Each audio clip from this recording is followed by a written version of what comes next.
عرض ادب و احترام خدمت همه عزیزان، همه دوستان، خانواده خوب آکادمی خداداد عزیز.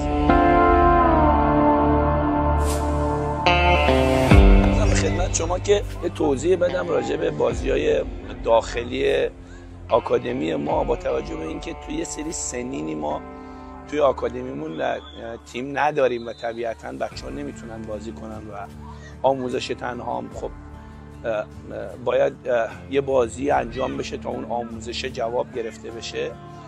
یه تورنمنت داخلی ما تو آکادمیمون بچه‌ها برگزار کردن که حدود 64 تا تیم 10 تا 15 نفرن. اینا با هم دیگه بازی میکنن، تورنمنت برگزار میشه و هم سطح کیفیشون از طریق مربیای ما دیده میشه، همین که بازی انجام میدن. چون فوتبالی که توش بازی و مسابقه نباشه طبیعتاً خیلی جذاب نخواهد بود. ما حتی تیمای باشگاهیمون هم تو این یه تورنمنتی برگزار میکنیم وقتی که لیگاشون تعطیله و امیدوارم که بهترین ها توشون دیده بشن که همینطور هم هست.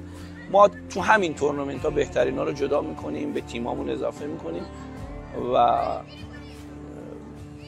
آکادمی ما چون خانواده بزرگی نیازمند به این تورنمنت و فستیوال ها هست و ما برگزارش میکنیم تا کیفیت بچه ها، پیشرفت بچه ها رو ببینیم، رشدشون رو ببینیم.